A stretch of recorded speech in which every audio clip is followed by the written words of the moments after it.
কারা? অ্যাডলফকে না, জগদীশ বাবুকে না, যারা আব্দুল্লাহ আব্দুর রহমান আল্লাহর গোলাম, যারা মুসলিম, যারা পাঠ করেছে আশহাদু আল্লা ইলাহা ইল্লাল্লাহু ওয়াহদাহু লা শারীকা লাহু ওয়া আশহাদু আন্না মুহাম্মাদান আবদুহু ওয়া রাসূলুহু, সেই মুসলিমদেরকে ডাক দিয়ে বলছেন যে ইযা নুদিয়া লিস-সালাতি মিন ইয়াউমিল জুমআহ, জুমআর দিনে যখন সালাতের ডাক দেওয়া হয়, ফাসআউ ইলা যিকরিল্লাহ, তখন তোমরা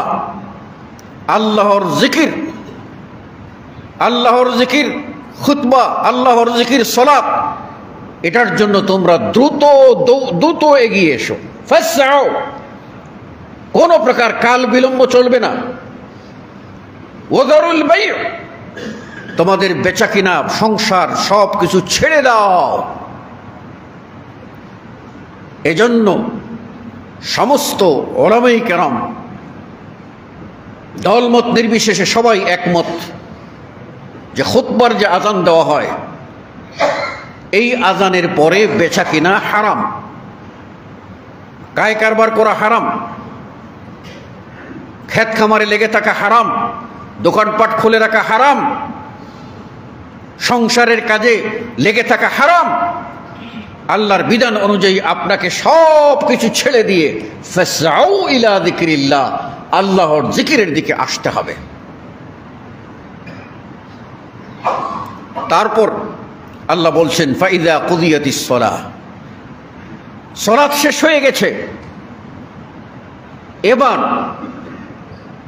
সালাত যখন পড়েছি আল্লাহই খাবার দেবেন, চাকরিরও দরকার নাই, ব্যবসা বাণিজ্যের দরকার নাই, কর্মক্ষেত্রে যাওয়ার দরকার নাই, বাস হাত পা ছেড়ে দিয়ে, যেমন হাত পা বেঁধে সাঁতার কাটতে দেওয়া আর হাত পা ছেড়ে দিয়ে তাওয়াক্কুল করা একরকম।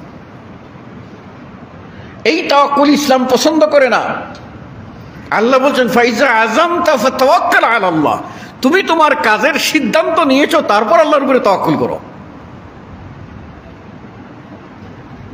তাহলে আপনার কাজে আপনি, সেখানে আল্লাহ বলে দিয়েছেন কোনো বৈরাগী সাজা যাবে না, রাস্তাঘাটে টুকাই সাজা যাবে না, সন্ন্যাসী কথা বলতে ইসলামে নাই।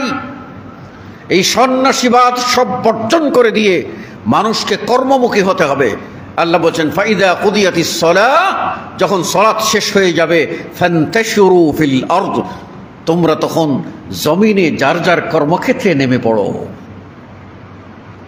কর্মক্ষেত্রে নেমে পড়ো নির্দেশ দিয়ে বলছেন ওয়াবতাগু মিন ফাযলিল্লাহ, আগে কর্মক্ষেত্রে নামো, তারপর আল্লাহর অনুগ্রহ তালাশ করো,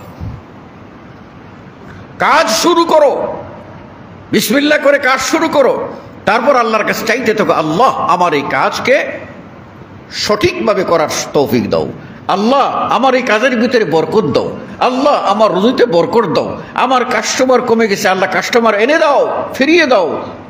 সব দোয়া আল্লাহ বলছেন চাও, আল্লাহর কাছে অনুগ্রহ চাও, তাহলে আল্লাহ রাব্বুল আলামিন দেবেন। আল্লাহ এমন এক সত্তা, যিনি চাইলে খুশি হন, না চাইলে বেজার হন। আর পৃথিবীর মানুষ তার উল্টো, চাইলে বেজার হয়, না চাইলে খুশি হয়। এটাই মানুষের চরিত্র। সুতরাং আমাদের এই জুমার যে গুরুত্ব, এটা আপনারা কেন বুঝতেছেন না?